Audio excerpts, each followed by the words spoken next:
Bonjour, je m'appelle Kenza du coup de pouce-clé. Bonjour, je m'appelle Osam. Bonjour, je suis Amina, je suis au coup de pouce-clé. Bonjour, je m'appelle Malcolm du coup de pouce-clé. Bonjour, je m'appelle Karima, je viens du coup de pouce-clé. On donne juste un coup de pouce, c'est-à-dire que les enfants du coup de pouce-clé ne sont pas des enfants en difficulté. On dit souvent que ce sont des enfants qui peuvent être timides, fragiles en lecture. C'est parfois un enfant qui, au sein d'une classe, ne va pas forcément demander à lire, lever la main. Donc c'est des enfants qui ne se font pas remarquer. Et le coup de pouce-clé est là pour qu'ils puissent, à travers un petit groupe, s'exprimer, prendre du plaisir et vraiment évoluer positivement au sein d'un petit groupe en complément de ce qu'il peut faire à l'école.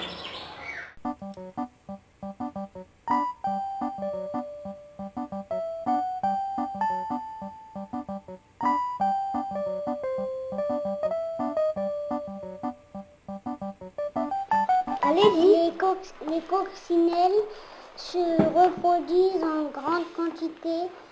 Une femelle peut donner naissance à 1000 larves dans sa vie.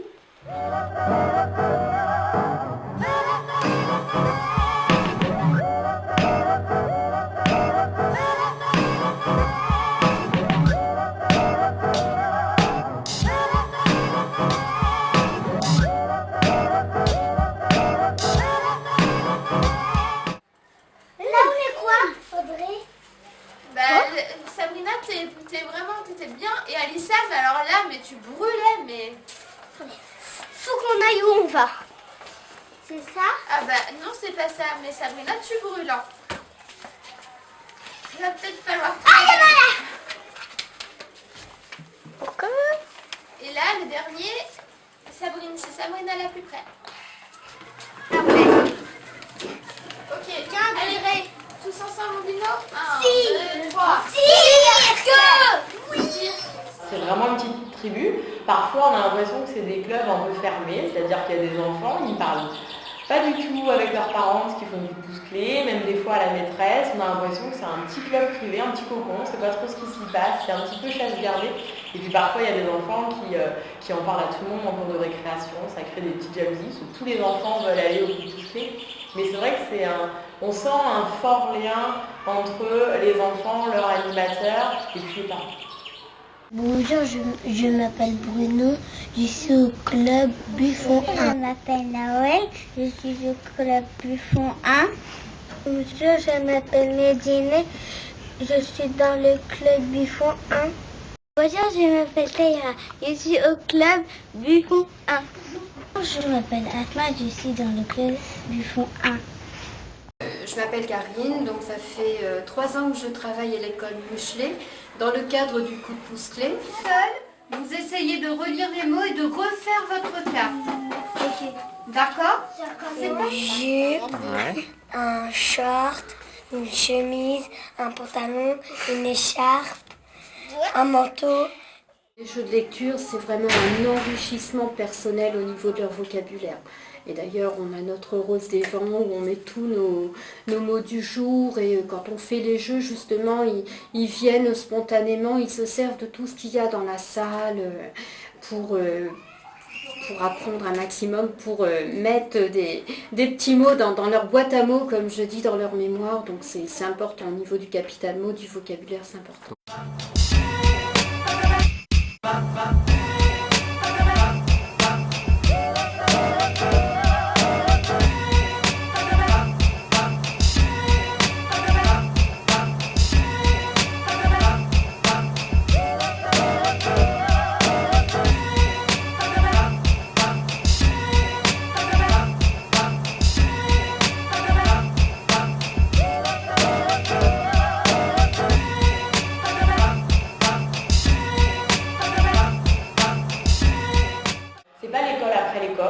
Que le coup de pouce-clé, on est dans une démarche de volontariat de la part des enfants et des parents. Donc il faut que les enfants ils aient envie de venir, qu'ils aient envie de revenir. Donc on fait vraiment en sorte d'associer plein de petits moments, de changer les activités de manière à ce que si un enfant ne s'épanouit pas sur une activité par exemple de jeu de son, on ne va pas y rester longtemps, après on passe sur un jeu de lecture, ça permet toute cette diversité, de faire en sorte que forcément l'enfant il va avoir une activité où il va prendre du plaisir et où il va pouvoir s'épanouir. On est sur une temporalité de jeu plus que d'apprentissage. C'est ça.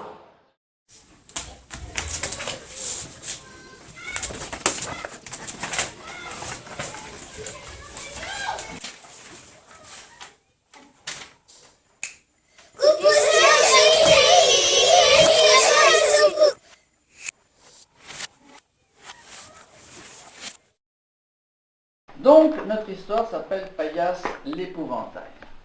Je vous présente les personnages de l'histoire. Vous avez 4 oiseaux, Polo, Mado, Philo et Sumo. Ce sont 4 petits oiseaux très gentils. Donc c'est un petit jardin perdu dans la nature, un tout petit jardin caché par des hauts murs. Donc la belle histoire, c'est la dernière activité du coup de pouce-clé.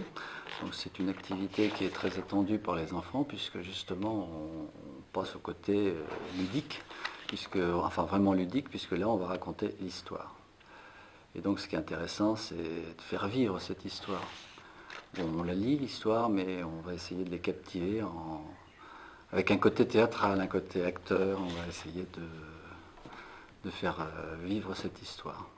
Mais dans son jardin, soudain, voilà Carmen qui passe et qui tout aussitôt découvre les oiseaux. Qu'est-ce que c'est que ça? Les oiseaux, ils sont dans mon paillasse. Voulez-vous vous sauver? Et un grand coup de bras, grand coup de pied, grand cri sans tarder, Armand il les chasse. Non, je n'en veux pas dans mon jardin. Souvent les parents nous disent, du coup le soir il prend un livre à la maison, il raconte une histoire à son petit frère, sa petite sœur, il découvre vraiment ce plaisir.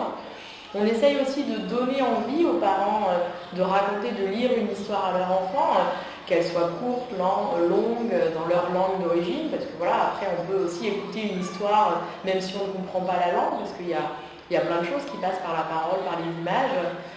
Et puis c'est aussi un moment de partage. On a les parents qui viennent parfois, les petits frères, les petites sœurs, et des fois on peut se retrouver une dizaine autour de cette belle histoire, et c'est vraiment un moment, souvent le moment préféré des enfants. Et si vous, peut-être un jour, en vous promenant, vous passez à côté du jardin de monsieur... Comment il s'appelle déjà? Armand. De monsieur Armand, peut-être qu'il vous invitera à venir jouer dans son jardin. Et peut-être que vous rencontrerez Polo, Mado, Philo et Sumo. Et vous jouerez avec eux. C'était notre belle histoire du jour. Et vous n'avez pas regardé la caméra, vous êtes des très grands acteurs. Bravo. Vous avez été très fort. Bravo, bravo. Bonjour, bonsoir.